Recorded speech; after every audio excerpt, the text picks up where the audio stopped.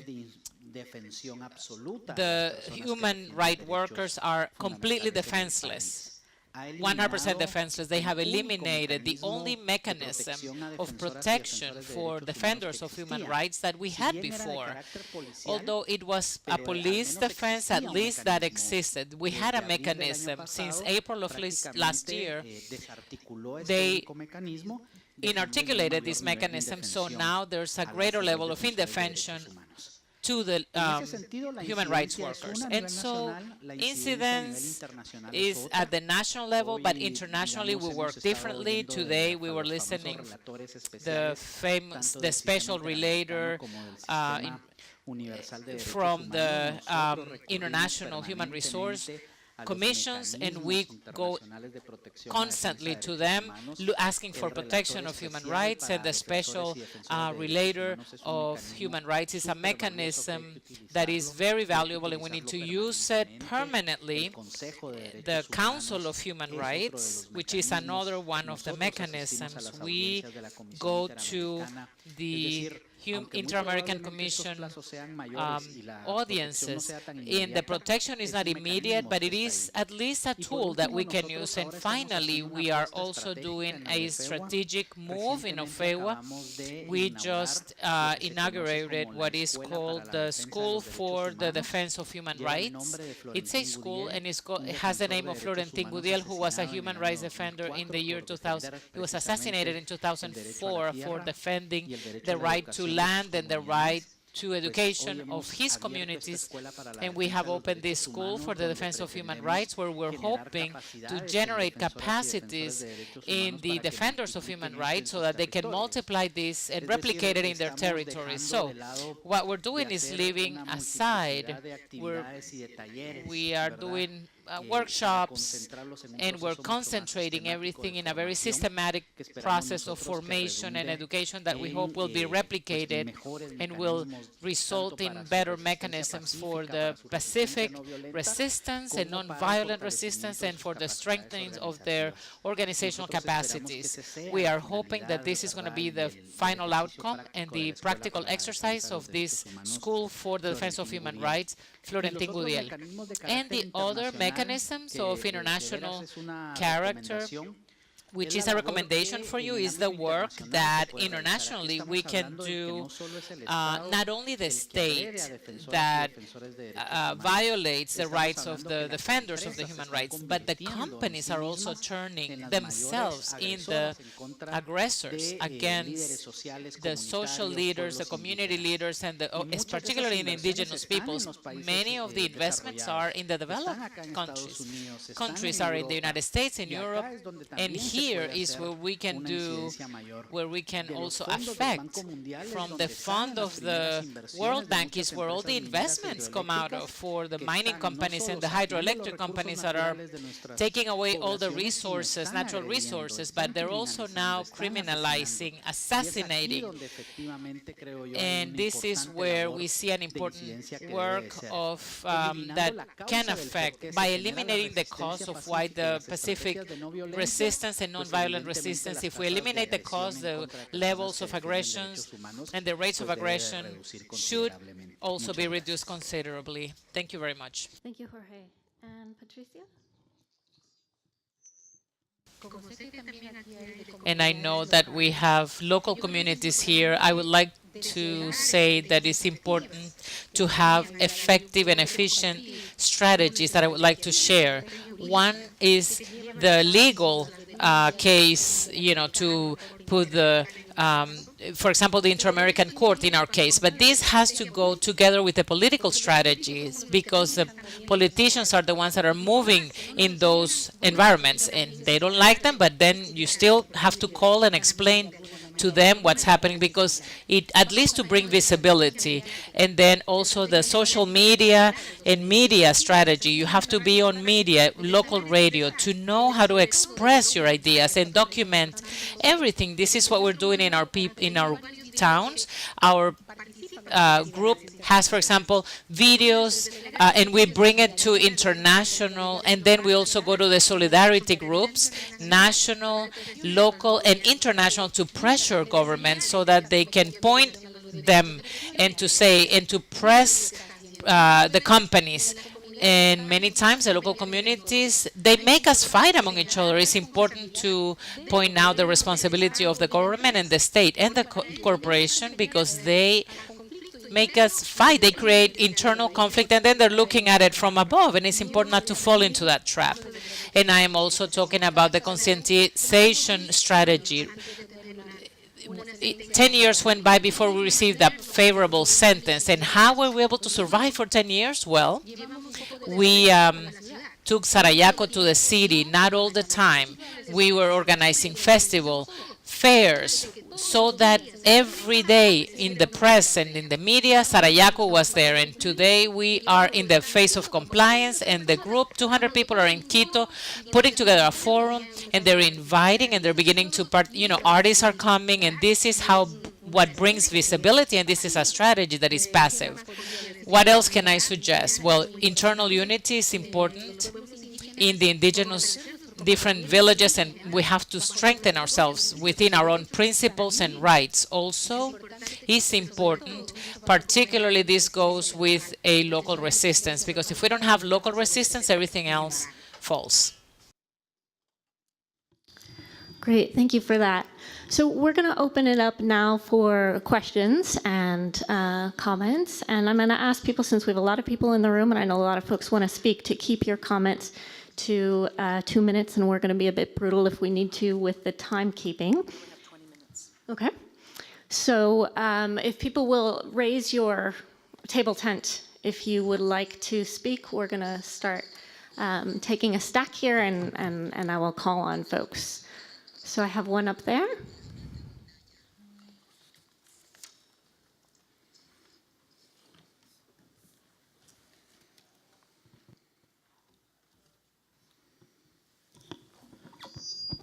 Good afternoon, everybody. First and foremost, I say thank you to the Carter Center, the entire team of the Carter Center. Laura, Karen, Ryan, you are doing wonderfully well. Thank you so much. I have a message for President Jimmy Carter, and I'm going to go philosophical this time around. A renowned scholar in Nigeria, he was asked that by the time you die and you are in front of your Creator, and he asks you, what were you able to do? The man said, I will tell the Lord that I taught so and so person, and he understood my teaching. President Carter, if you appear before your Lord and ask you what you have done, you have saved a lot of women from poverty in Nigeria. A lot of widows were taken out of poverty. You have empowered them. You have never met them, and you may never meet them. A lot of female prisoners are being rehabilitated due to your philanthropic gesture. You have never met them, and you may never meet them. A lot of scholars are having their perception changed. They are teaching human rights based on the teaching of Islam, as corroborated by the judicial articles. They are having mindset shift. You have never met them, and you may never meet them. You have left a legacy. You have done wonderfully well. You have written your name in gold. I say congratulations. Coming back to the topic, to the title, because we are likely to leave this environment very soon, restoring faith in freedom. The key word there, faith, seems to be too big for some people to understand, whereas it is easy to achieve. It's easy to accomplish. As much as we have faith in our medical doctors, If they say we should not take a particular food, we will stop taking it. It means having faith is easy. As long as you have faith in our alarm clock, we set it at a particular time, it means we can easily restore faith in freedom. As much as we can do a lot of things without questioning, I hope and I believe that all efforts we are making since 3 or 4 days will not go in vain. I say thank you so much for giving us the opportunity of being here. Thank you so much. Thank you for that. We're going to move on to the next question or comment, which is from... No se escucha.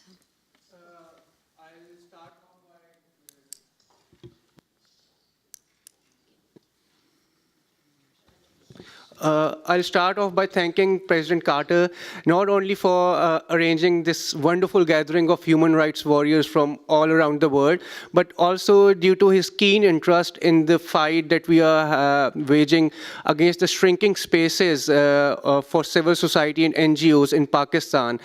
Because last year there was one of the human rights defenders who were here as well. Her NGO was closed down because one, she was a woman, and secondly, she belonged to a religious minority in Pakistan. And me, along with my deceased mentor, Ms. Asma Jahangir, we were representing the NGO, and due to your letter to the government of Pakistan and judicial intervention, her NGO was opened. And for that, I'd like to extend my warmest gratitude to you. And furthermore, the battle is not over.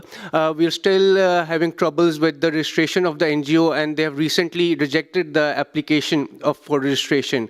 But the battle is long, and I thank you once again for your continued support. And I've also brought a portrait of my mentor, Asma Jahangir, whom you knew as well, so on behalf of her family. So I'll be presenting Karen with this so she can give it to you. Thank you. Thank you. And Rokan? Merci beaucoup. Thank you very much. I am going to thank the Carter Center, my professional family.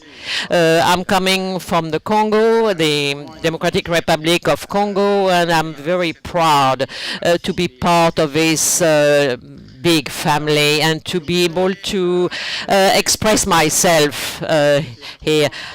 And we'd like to express the way we can fight against, the exploitation. And thank you, my colleague from Guatemala. She gave us some ideas, and we have the same problem in Congo because we have to face the exploitation, or we can get some results. I know that we are not always, we can always use, the international powers to help us. The regulations, the regulations, the laws are very weak. What we have done since 2010, we have tried to study human rights. Comme vous voyez, the DRC has got a lot of ores and a lot of iron and cobalt, and we have studied the rights of the local communities. These rights tell us that we can still influence the politicians, we can still have reforms. And for us, it has been a great opportunity to review the code regarding the minerals, and it's thanks to the Carter Center, because these commissions have been published, and we managed to prove that it was a responsibility of the government to respect human rights. And also we are trying to influence, politicians. We have organized networks, and we have, participated to social, civil society, and that was a way for us to fight and that was successful. And of course, the second point is, the network. Networking works, and this is why I should recommend it here. Here we have a huge network. We have the network, and we can influence the politicians because that's our power. Thank you. So next we will hear from the father. Merci. Thank you. Voy a hablar en español porque tengo una pregunta a Patricia. Question for Patricia. Mostly, I wanted to ask you, Patricia, and thank President Carter for his work. Patricia, I have a very simple question for you. I don't know if you have any coalitions with other communities where they are not so much indigenous, but what do you do to work with them? Thank you. And next we'll hear from Gam Shimray. Oh. Okay.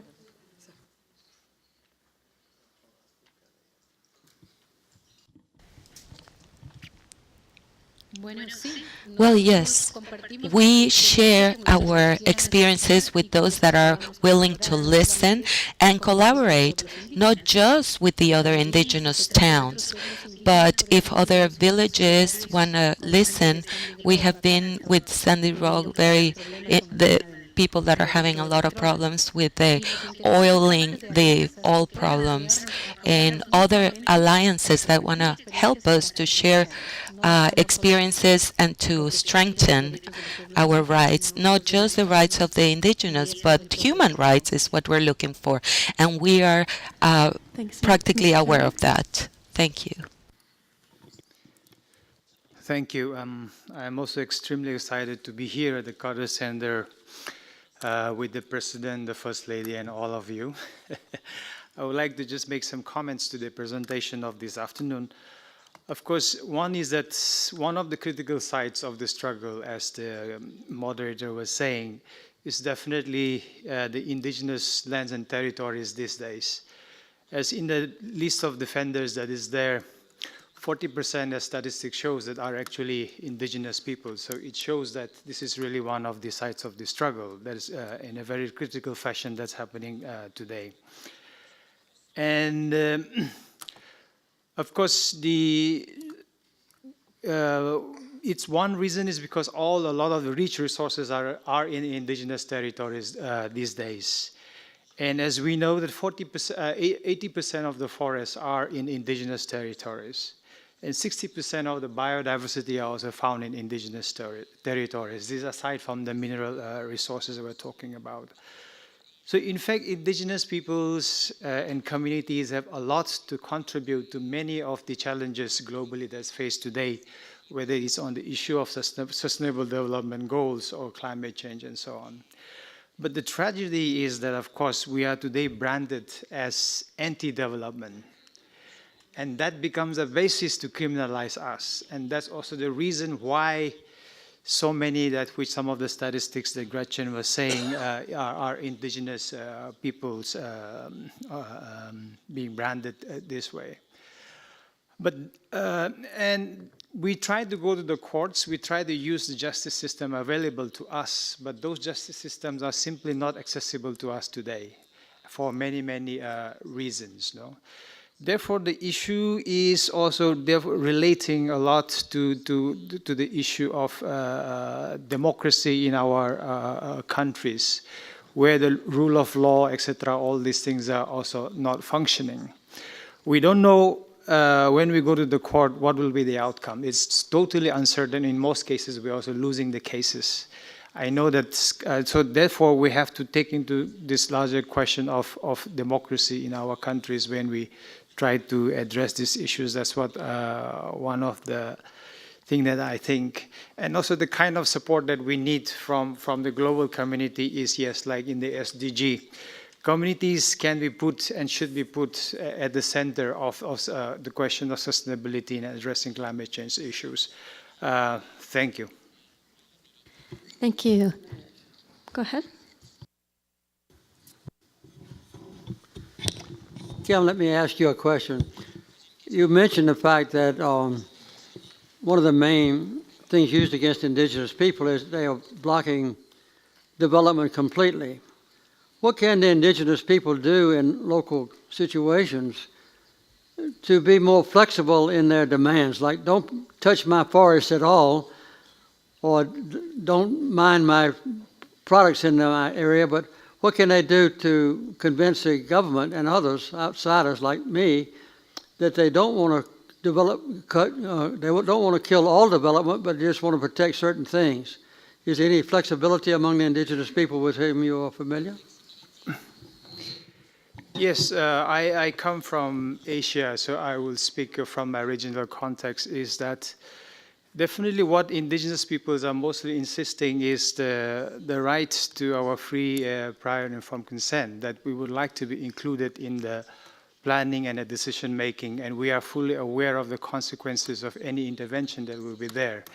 And we definitely, as I am from a regional organization, so we have always taken this position that as long as it is in the line of sustainability and as long as the communities are part of the process, we are very much there to create this kind of dialogue and development process that will, of course, benefit the community and also the larger society. That's generally our position.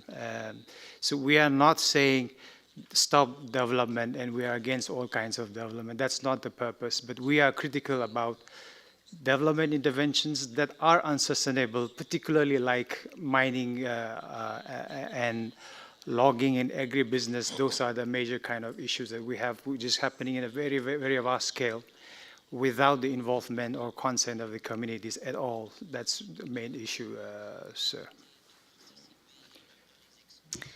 Thank you. Could we get a very quick intervention from Father?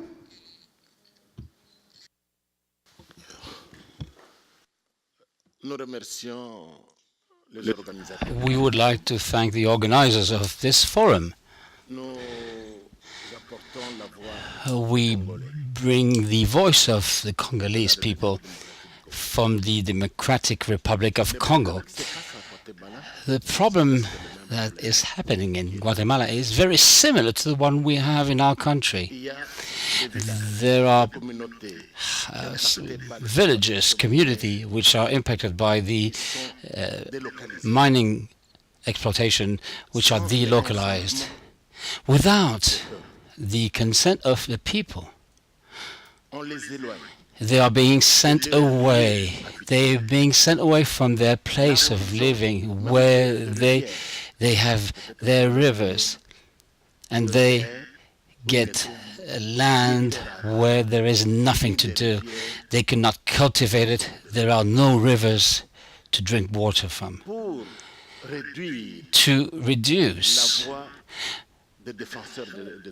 and shut down the defenders of the human rights, you need to help us. As we are speaking, there is a law that is going to be seen and studied and talked about, debated by the Parliament, to see if a NGO for human rights can have $5,000 to be acknowledged as such. If not, you may not receive any document and you are shut down, which means the people has no defense. So I would like to beg for the forum to support us, to help the people of Congo, so that we do not go into that stupidity. Thank you. And Madam, and this is the last one we have time for. Thank you.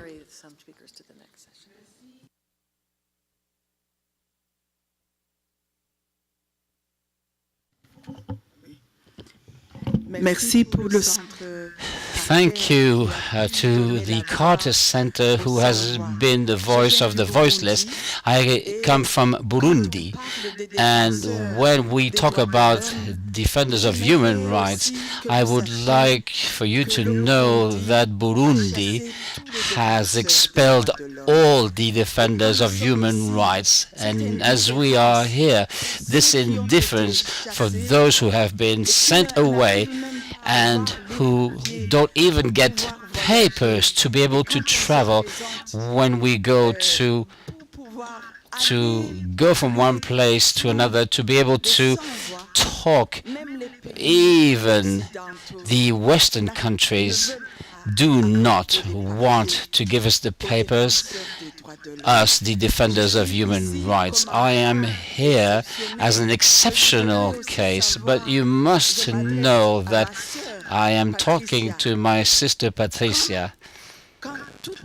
When a whole country is in a prison, and when those who rise are shot down without any mercy, then we have to shut up, even if it kills us, as we wanted to defend rights, because life is better than death. Thank you. We'll hear a final 30 seconds from Jorge and Patricia to close out.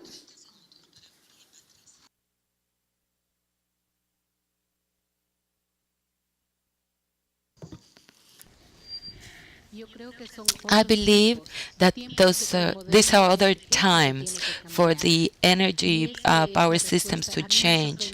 I believe I was surprised that President Carter wanted to place a solar panel when he was president. That was very advanced for the time. And I think the model has to change so that it will allow us to move on for change. My reflection finally is for the last panel about the development strategies, and if this is the only way that we have in the world, or if there may be another pattern of development. And I think the indigenous towns are telling us maybe there's something else we can do, something very, very far from what we know. And at the moment, we would like to see a change, because the state models need to change, and the coordination among the nations is very important, and that's the call we have at the present time. Thank you both and everyone for your contributions, and hopefully as we move forward towards the 70th anniversary of the Universal Declaration and the 20th anniversary of the Declaration on the Rights of Human Rights Defenders, and I will say the anniversary of the Right to Development, that we can see a new model of development taking shape. Thank you. Thank you, Gretchen, the panelists. Karen and I have noted the other table tents and those individuals who wanted to speak. There should be time in the next session, and we will call on you first.